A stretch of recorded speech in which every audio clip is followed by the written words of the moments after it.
नमस्कार, knocking-news.com में आपका स्वागत है। मैं हूं गिरिजेश वशिष्ठ। हम सब हो गए 8 अरब, यानी दुनिया की आबादी 8 अरब हो गई है। और जो तेज़ी से रफ्तार है दुनिया की आबादी की, वो और बढ़ रही है। आबादी बढ़ने की कैसे बढ़ रही है? ऐसे बढ़ रही है क्योंकि हम सब लोग अब आबादी बढ़ाने वालों की संख्या भी तो बढ़ गई। जैसे जैसे आबादी बढ़ती है, आबादी बढ़ाने वाले भी बढ़ जाते हैं। तो इस पूरे हालात के बीच में आबादी, आज जनसंख्या दिवस हम मना रहे हैं, आबादी बढ़ने की बात कर रहे हैं।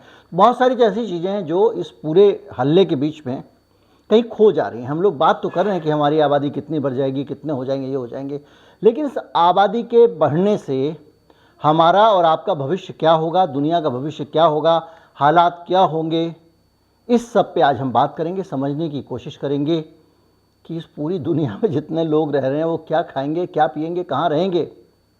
कहीं मत जाइए, मैं अभी हाजिर होता हूँ। आज इसी पे बातचीत करेंगे, बहुत सारी नई जानकारियाँ लाएंगे। कुछ जानकारियाँ थोड़ा सा विचलित कर सकती हैं, ख़ास तौर पे जो लोग वेजिटेरियन हैं, लेकिन जो जानकारी है वो जानकारी है। मैं अभी हाजिर हुआ।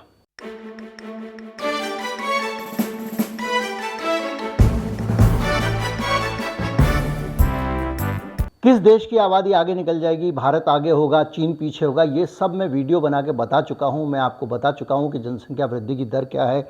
मैं आपको बता चुका हूँ कि कौन कौन से देश में दुनिया के आबादी घटना चिंता का विषय है, बढ़ना नहीं है। मैंने आपको कोरिया का उदाहरण दिया था कि किस तरह से 2 लोग मिलकर एक बच्चा पैदा कर रहे हैं, यानी आबादी धीरे धीरे आधी हो रही है।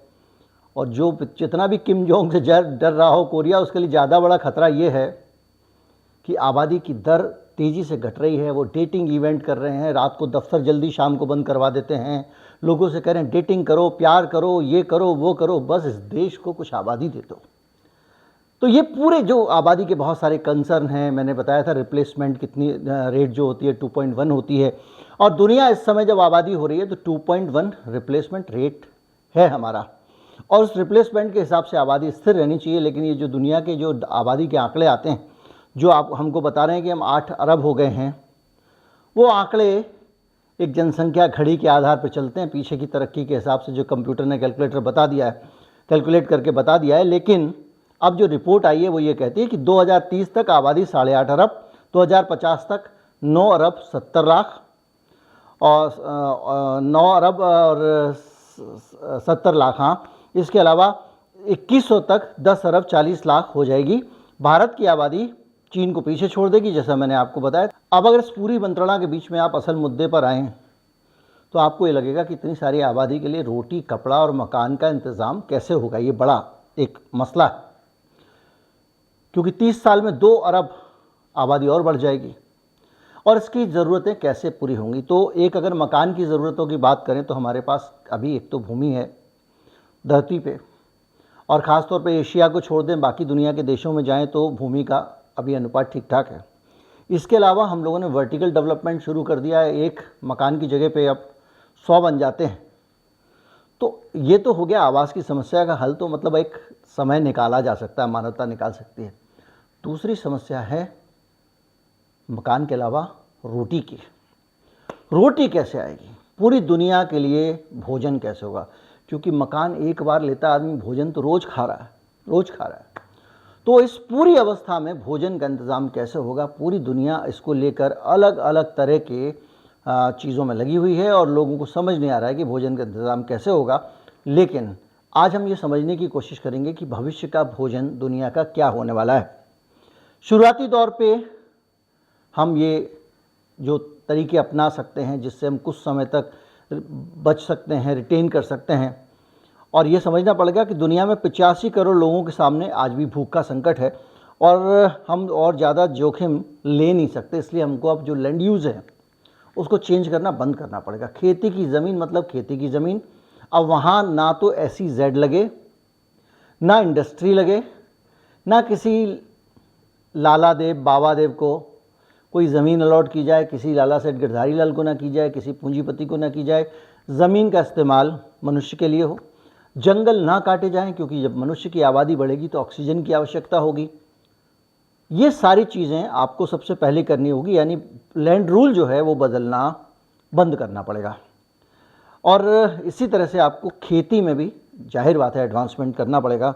और हालत ये है कि 1960 के दशक में जो हमने हरित क्रांति शुरू की थी वो धीरे धीरे आज हम यहाँ पहुँच गए हैं। फसलों की अच्छी किस्में हमारे सामने आ गई हैं और हम अब बेहतर उपज उतनी ही ज़मीन से ले पा रहे हैं। ये अलग बात है कि हम लोग बहुत विवेक के साथ इस्तेमाल नहीं कर रहे हैं, इसलिए जो हम खाने को हमको मिल रहा है उसकी क्वालिटी काफ़ी गिर गई है और वो कई मामलों में ख़तरनाक भी हो चुका है। इसके अलावा सबसे बड़ी समस्या है कि पानी, 70% जो पानी है वो देश का सिंचाई में जाता है। यानी जो भी पानी धरती पे, जो मीठा पानी है, नदियों का पानी है, वो 70% हम डाल देते हैं खेतों में ताकि वहाँ उपज हो सके। लेकिन आने वाले समय में हम 100% पानी तो नहीं डालेंगे ना, तो ऐसी स्थिति में हमको पानी की दिक्कत हो सकती है। तो इसका एक तरीका ये निकालना पड़ेगा, ऐसी फसलें विकसित करनी पड़ेंगी जो कि कम पानी से पैदा हो जाती हों। और इसमें से 270 करोड़ लोग साल में कम से कम 1 महीने पानी की कमी का अनुभव करते हैं पूरी दुनिया में, ये आंकड़ा कहता है। यानी पानी अभी से एक बड़ी समस्या हो गया है और 2025 तक दुनिया की 2/3 आबादी के लिए, 2/3 मतलब 66% आबादी के लिए पानी एक बड़ा संकट हो जाएगा। और इसके साथ साथ जो इंडस्ट्रियलाइजेशन है वो पानी और रसायनों का उपयोग जो बड़ी मात्रा में कर रहा है और उसके कारण एक चुनौती है जो पानी के स्रोत हैं उनको भी ख़राब कर रही है और उसका असर भी हमारी खेती पे आएगा। यानी फ्यूचर में, नियर फ्यूचर में, ये लॉन्ग टर्म की बात नहीं है, लॉन्ग टर्म का मैं अभी आपको बताऊंगा। जो हमको भोजन चाहिए होगा वो भोजन पानी ज़्यादा देने से आएगा। इसके अलावा पशुओं के लिए आपको भोजन का इंतज़ाम करना पड़ेगा। 55% आप जो धरती पर उगाते हैं वो आप पशुओं को खिला देते हैं और पशुओं की भूख मिटाने में आप मक्का, सोयाबीन, ज्वार, जौ जैसा अनाज बड़ी मात्रा में आप खर्च कर देते हैं। और जो पूरा मिला के जब आप देखते हैं तो 36% ही भोजन मनुष्यों के लिए बचता है। ये तो वो हुआ जो मनुष्य को उपलब्ध है और उसको बढ़ाना पड़ेगा। पशुओं के लिए आपको वैकल्पिक कुछ भोजन का इंतज़ाम करना पड़ेगा। पशुओं से आने वाला भोजन भी आपको अब कम करना पड़ेगा, क्योंकि जिस तरह की परिस्थितियाँ आ रही हैं उसमें आप ज़्यादा लंबे समय तक इस भोजन पर रह नहीं सकते हैं। लेकिन दिक्कत ये है कि आपके पास खेती भी नहीं है जिससे आप अपना भरण पोषण कर सकें दुनिया के पास। और सबसे बड़ी बात भोजन को बर्बाद होने से बचाने की है। आप बाज़ार में जाते हैं, आप एप्पल ख़रीदते हैं, आप छाँट के लेके आते हैं और जब आप उनको छाँट कर लेकर आते हैं तो उस दुकान पे शाम को जब उसकी दुकान बंद हो रही होती है तो वो 5 से 7%, कभी कभी 10 से 15% अपने जो फल हैं उनको फेंक चुका होता है। उसमें से गले गले निकाल के फेंकता जाता है और जो आप छोड़ते जा रहे हैं वो फेंकता जाता है। उसके पास में 10 से 15% जो फसल है वो वहाँ जब बिक रही है वहाँ बर्बाद हो रही है, जो हमारी आंखों के सामने हो रही है। उससे पहले जब ये फसलें आती हैं तो ट्रांजिट में बर्बाद होती हैं। वहाँ से वो फसल को पैक कर देते हैं पेटियों के अंदर, कुछ ऐसी अवस्था में उनको पैक किया जाता है कि ज़्यादा समय तक ख़राब ना हो। इसके बावजूद 10 से 15% फसल वहाँ ख़राब हो जाती है। कुछ खेतों में छटाई में अलग निकल जाती है, कुछ मंडियों में निकल जाती है। यानी हमारे पास ले दे के कुल मिला के 50% के करीब फसल हमारी बर्बाद हो जाती है। इसके अलावा जब आप कुकिंग करते हैं, जब आप रेस्तरां में, आपके घर पे, आपके फ्रिज में, आपके हर जगह लगातार ये फसल बर्बाद होने का सिलसिला चलता रहता है। तो हमको इस फसल की बर्बादी को रोकने के भी तरीके निकालने पड़ेंगे। ये तो सबसे बड़ी बात ये है। दूसरी चीज़ ये है कि जो बड़े बड़े अमीर देश हैं उनको नक्चड़ापन जरा अपना बंद करना पड़ेगा। और जो यूरोपियन यूनियन है, आज का जो दौर है जब वो युद्ध से जूझ रहे हैं, यूक्रेन युद्ध से जूझ रहे हैं, भोजन की उनके पास कमी है, उस हालत में वो लोग जितना भोजन इंपोर्ट करते हैं, सोचिए विदेशों से मंगवा रहे हैं, उसका आधा भोजन फेंक देते हैं, वेस्ट कर देते हैं। आधा भोजन 2030 तक उनको अपनी बर्बादी 25% रोकनी ही पड़ेगी। और जो खाना वहाँ बर्बाद होता है उसकी कीमत 11.38 लाख करोड़ रुपए है। और जो ग्रीन हाउस गैस हैं उसमें यूरोपियन यूनियन का हिस्सा जो है उसमें 6% सिर्फ फलों के, सब्जियों के और जो खाने पीने की सामान के सड़ने से पैदा होता है। और खाद्य उत्पादन का 20% हिस्सा वहाँ का बर्बाद हो जाता है। और ये वो जो अवस्था है जो हमको बता रही है कि पूरी दुनिया में हम लोग खाना किस तरह बर्बाद कर रहे हैं। फीडबैक ईयू के जो डायरेक्टर हैं फ्रैंक मैचिल्सन, उन्होंने कहा है कि जो दुनिया में जितना हमारा जो खाद की कीमत है खाने पीने के सामान की यूरोप में, उसके पीछे एक बहुत बड़ी वजह सिर्फ खाना बर्बाद करना है। और इसको लेकर संयुक्त राष्ट्र खाद्य कृषि संगठन और बहुत सारी संस्थाएं लगातार आगाह कर रही हैं, लेकिन ये जो यूरोपियन देश हैं पूरी दुनिया को ज्ञान देते हैं, लेकिन इनका अपना हाल यही है। बहरहाल ये तो हुआ नियर फ्यूचर के फूड का मामला, यानी निकट भविष्य में जो फूड की स्थिति होने वाली है, लेकिन ये मामला निकट भविष्य का है। अगली सदी में जब आप जाएंगे तब आपको इस तरह की बचत करने से काम नहीं चलेगा। जो आप जीएम फूड पैदा कर रहे हैं, वो जीएम फूड वैसे तो आदमी की सेहत का जो हाल करने वाला है, मानवता के भविष्य को जहां पहुंचा देगा वो दुनिया जानती है।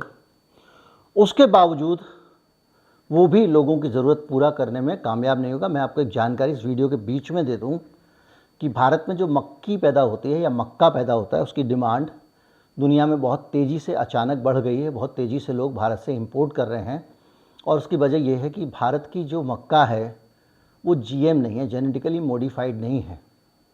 और हमारे देश की जो सरकार है वो जीएम फूड की तरफ जा रही है, कूद पड़ रही है, मरी जा रही है उसके लिए, और अभी उसने परमिशन दे दी है और उसको लगता है कि जीएम फूड हमारी ज़रूरतें पूरी करेंगे। जबकि हालत ये है कि अभी आज जो हम अनाज पैदा कर रहे हैं उसकी पूरी दुनिया में ज़्यादा इज्जत है। जो देश खुद जीएम मक्की उगाते हैं वो अपने पशुओं को भी नहीं खिला रहे हैं, वो भारत से खरीद रहे हैं। खैर, तो जो फ्यूचर का एक सदी के बाद का जो फूड होगा उसको लेकर भी अभी से रिसर्च होनी शुरू हो गई है। और जैसा मैंने बताया कि अभी अगर मान लीजिए आप पशुपालन के ज़रिए जो मांस हासिल करते हैं, पशु पालना लाइव स्टॉक जो है वो भी अपने आप में एक पर्यावरण के लिए समस्या है। नाइट्रोजन उत्सर्जन एक बहुत बड़ी समस्या है पशुपालन में। जो भी जीवित व्यक्ति हो, मनुष्य हो या जानवर हो, वो उनके शरीर से वो नाइट्रोजन निकालते हैं अलग अलग तरह से, और वो नाइट्रोजन पूरा वायुमंडल का जो संतुलन है उसको ख़राब कर रही है। तो अगर आप पशु पालते हैं तो इतना नाइट्रोजन आप कैसे मैनेज करेंगे, क्योंकि जब आबादी बढ़ रही है तो सारी चीज़ें समस्या बन गई हैं, क्योंकि आदमी खुद भी तो अपनी नाइट्रोजन देगा। उससे बचने के लिए उन्होंने एक तरीका निकाला है, वो ये कह रहे हैं कि हम पशुओं का जो मीट बनाएंगे, और वो मीट जो है वो फैक्ट्री मेड नहीं होगा, मतलब फैक्ट्री मेड होगा लेकिन वो नेचुरल नहीं होगा, वो पशुपालन से नहीं आएगा। नो किल मीट है वो, यानी मीट होगा लेकिन वो हत्या किए बगैर आएगा। कैसे आएगा? वो मीट का कुछ टुकड़ा लेंगे, लेबोरेटरी में रखेंगे और उसको वहाँ उगाएंगे, और उसको उसका जो सेल मल्टीप्लिकेशन करके उसको जो तैयार करेंगे उसमें वसा भी होगी, प्रोटीन भी होगा, कैल्शियम भी होगा, कार्बोहाइड्रेट भी होगा, इस तरह का मीट होगा वो। और उसको आप अच्छी तरह से काट पीट के उसको तैयार करके उसके बहुत सारे व्यंजन बना सकते हैं। और इस पर काम शुरू ही नहीं हो गया है, बल्कि कुछ लोगों ने इसको बना लिया है और वो लोग अपनी लेबोरेटरीज़ में आमंत्रित कर रहे हैं कि आप जाएं, देखें, ट्राई करें। और इस तरह के जो फूड होने वाले हैं आने वाले समय में, वो आपको स्वाद में भी वो कस्टमाइज किए जा सकते हैं। आपको कैसा स्वाद अच्छा लगेगा, ख़राब लगेगा, अब इसके कुदरत के जो आस्पेक्ट हैं, मनुष्यता के ऊपर जो नुकसान होने वाला है लॉन्ग टर्म में, ये बाद में पता चलेगा। इसके अलावा कुछ कीड़े होते हैं, मील वर्म और क्रिकेट। मैंने कहा था कुछ विचलित कर देने वाली बातें हैं, ये 10-15 सेकंड का एक हिस्सा है, इसको आप चाहें तो स्किप करके आगे भी निकल सकते हैं अगर आप विचलित होते हैं। वैसे मैं इसको ऐसे बताऊंगा कि आप विचलित ना हो। तो जो टिड्डे होते हैं, टिड्डी दल आ जाता है। भविष्य के फूड के तौर पे टिड्डियों के बारे में बहुत गंभीरता से विचार किया जा रहा है और ये माना जा रहा है कि कीट जो हैं वो भविष्य का मनुष्य का भोजन बन सकते हैं। इन टिड्डियों को लिया जाएगा, कुछ लोग ऐसे ही टिड्डी खा लेंगे फ्राई करके, कुछ लोगों के लिए उनको बाकायदा जमा के, जैसे पनीर होता है उस तरह से अलग अलग फॉर्म में उसको तैयार किया जाएगा और उनके बहुत सारे व्यंजन बनाए जाएंगे, डिश बनाई जाएंगी। और ऐसा इसलिए किया जा रहा है कि उनके ज़रिए मनुष्य को भोजन मिल जाए। लेकिन बड़ा सवाल यह है कि इस इकोसिस्टम में टिड्डी की भी बड़ी अहमियत है। टिड्डी का बहुत बड़ा रोल है। अगर आप टिड्डी ख़त्म कर देंगे तो हो सकता है आपकी फसलें खत्म हो जाएं, आपका पर्यावरण ख़त्म हो जाए। तो क्या आप टिड्डी पालन करेंगे, टिड्डियों को पैदा करेंगे? तो इस तरह की बहुत सारी चीज़ें लगातार चर्चाओं में चल रही हैं, ये भविष्य के फूड के तौर पे। बहरहाल हमारी आबादी का क्या हाल है, हमारा क्या हाल है और इस दुनिया में हम किस हाल में हैं, उसको लेकर कुछ आंकड़े मैं आपको बता देता हूँ ताकि आपको पता चले कि हम क्या हैं, भारत के लोग क्या हैं, दुनिया के लोग क्या हैं। तो आपको बड़ी आसानी होगी समझने में। स्नैपशॉट है, जल्दी जल्दी बताता हूँ। दुनिया की आबादी अगर 100 है तो ये मानकर चलें तो आपको पता चलेगा कि इसमें जो लिंग का अनुपात है उसमें 51% पुरुष हैं, 49% महिलाएं हैं। दुनिया में 101 पुरुषों पर महिलाओं की संख्या 100 है। भारत दुनिया का जो उम्र का अनुपात है, उम्र के अनुपात के हिसाब से 25 से 64 साल के 49% लोग हैं, फिर 49% मतलब करीब करीब आधे लोग हैं। 65 साल से ज़्यादा के 9% लोग हैं, 100 में 9 लोग हैं। 15 से 24 साल के 100 में 16 लोग हैं। और 0 से 14 साल तक के जो लोग हैं उनकी संख्या 100 में 26 है। कितने लोग कहाँ रहते हैं अगर आप इसको देखना चाहें तो अफ्रीका एशिया में 59 लोग रहते हैं 100 में से, यानी 59%। लैटिन अमेरिका में 8, अफ्रीका में 17, यूरोप में 10, उत्तरी अमेरिका में 5 और ऑस्ट्रेलिया में 1। ये महाद्वीप हैं। तो ऑस्ट्रेलिया महाद्वीप है, तो वहाँ पे 1% आबादी दुनिया की रहती है। उत्तरी अमेरिका में 5% रहती है, लैटिन अमेरिका और कैरेबिया में 8% रहती है, यूरोप में 10% रहती है, अफ्रीका में 17% रहती है, एशिया में 59 यानी 59% रहती है। दुनिया में अगर आप इस आंकड़े पर जाएं तो बिजली 87% लोगों की दुनिया में बिजली की उपलब्धता है। 13% लोगों को दुनिया में बिजली नहीं मिलती है। 40 लोगों के पास खाना पकाने के लिए साफ ईंधन नहीं है। ये स्थिति है। और आज आप दूसरे चैनल पे जाएंगे मेरे वाले पे, तो उसमें आप देखेंगे कि किस तरह से दुनिया में चुनौतियां बड़ी बड़ी बनती जा रही हैं और खुद मानवता, खुद सरकारें और दुनिया के बड़े बड़े उद्योगपति इंसान को किस तरह से बुरे हाल में पहुंचा रहे हैं, इस पूरी आबादी को, इंसानियत को। 40% लोगों के पास खाना पकाने के लिए स्वच्छ ईंधन नहीं है और 60% लोगों के पास ईंधन है। ये वर्ल्डोमीटर और यूएन की डिफरेंट रिपोर्ट से डाटा लिया गया है। आधी दुनिया के पास ही नौकरी है दुनिया में। अब आप सोचिए, जो मेरा दूसरा वीडियो इसी पे है कि सिर्फ आधी दुनिया के पास ही नौकरी क्यों है, सबके पास नौकरी क्यों नहीं है और क्यों नहीं हो सकती, इस पर हम चर्चा करेंगे, हम बात करेंगे, हम समझने की कोशिश करेंगे 9 बजे। आधे से ज़्यादा लोग कुछ करते नहीं हैं। 28 साल सोने में, 9 साल सोशल मीडिया पे खर्च कर देते हैं हम लोग। बेहतर परिस्थितियां बनाने के लिए वर्ल्ड बैंक ने 3 सुझाव दिए हैं। उसका कहना है कि सरकार ह्यूमन कैपिटल में इन्वेस्टमेंट करे, यानी बच्चों की पढ़ाई और दूसरी चीज़ों में इन्वेस्ट करे। लेकिन अब स्थिति दूसरी है। हमारे अपने बच्चों को पढ़ाने के लिए हमको इन्वेस्ट करना पड़ता है। हम इन्वेस्ट करते हैं, वो इंडस्ट्री के लिए काम करते हैं और इंडस्ट्री को मुनाफा देते हैं, और जो हमने इन्वेस्ट किया है उससे वो मुनाफा कमा रहे हैं और उसके बदले में वो जो कर्मचारी को दे रहे हैं उससे हमारा इन्वेस्टमेंट भी नहीं निकलता है। आज आप एक बच्चे को 15,000 रुपये महीने स्कूल में देकर पढ़ाते हैं, किसी अच्छे स्कूल में पढ़ाते हैं, 14-15 साल पढ़ता है, उसके बाद वो नौकरी में जा रहा है तो आज भी उसको 20,000 ही मिल रहा है, 25,000 ही मिल रहा है। वो एक्सेप्शनल केस छोड़ दीजिए, 5-10% वाले, वो अलग चीज़ है, वो अपवाद हो सकते हैं, लेकिन वो सामान्य स्थिति नहीं है। ऐसे ही अलग अलग तरह के सुझाव दिए हैं। उन्होंने कहा है कि सोशल सिक्योरिटी बढ़ानी चाहिए, यानी लोगों को, बुजुर्गों को, सब लोगों को, जो जिसमें हमने पेंशन का कल वीडियो बनाया था, ये भी एक सुझाव है। और सामाजिक सुरक्षा बढ़ाने के लिए सरकार को पैसे की ज़रूरत है और इसके लिए सरकार अच्छी नीतियाँ लाए और उसके ज़रिए पैसे पैदा करे। और जाहिर बात है वो घुमा फिरा के यही कह रही है, पब्लिक पे टैक्स लगाओ। बहरहाल ये जो स्थिति है ये हमारे सामने है और इस स्थिति से आप अंदाज़ा लगा सकते हैं कि जो आबादी बढ़ रही है वो कहाँ पहुँच रही है। लेकिन मैं फिर कहूँगा, ये आंकड़े जितने भी हैं जो आबादी की वृद्धि की दर बता रहे हैं, ये आंकड़े उस पॉपुलेशन क्लॉक पे आधारित हैं जो कंप्यूटराइज तरीके से आबादी का हिसाब लगा रही है। लेकिन जिस तरह की चुनौतियां दुनिया देख रही है, चीन 1 बच्चे की पॉलिसी से 2 लाया, 2 से 3 लाया और अभी भी वो छटपटा रहा है। उसकी आबादी नहीं बढ़ रही है, उसकी आबादी लगातार कम हो रही है। चीन को इतनी ह्यूमन रिसोर्स की ज़रूरत है क्योंकि वो दुनिया की फैक्ट्री है, उसके पास लोग नहीं मिल पा रहे हैं उसको, उसकी रिप्लेसमेंट रेट कम है। अभी इस वक्त मेरे पास आंकड़ा नहीं है। भारत की आबादी ज़रूर बढ़ रही है, जो आगे जाके नंबर 1 हो जाएगा, चीन से भी आगे निकल जाएगा। लेकिन बहुत सारे देश हैं दुनिया के जो लगातार नीचे जा रहे हैं और कम होते चले जा रहे हैं। कि आने वाले समय में आबादी होना एक वरदान होगा, अभिशाप नहीं होगा। लेकिन जब आबादी बढ़ेगी तो उसके लिए संसाधन भी जुटाने होंगे और संसाधन किस तरह से जुटाने की योजना मनुष्य बता रहा है वो मैंने आज के वीडियो में बताने की कोशिश की है। और मैंने आपको कहा था कि जो देश तीसरे नंबर पे आएगा भारत और चीन के बाद कौन सा होगा, वो देश नाइजीरिया होगा। ये उसका सही जवाब है। उम्मीद करता हूँ वीडियो अच्छा लगा हो तो ज़्यादा से ज़्यादा लोगों तक पहुँचाएं, चैनल को सब्सक्राइब कर लें। नमस्कार, जय हिंद।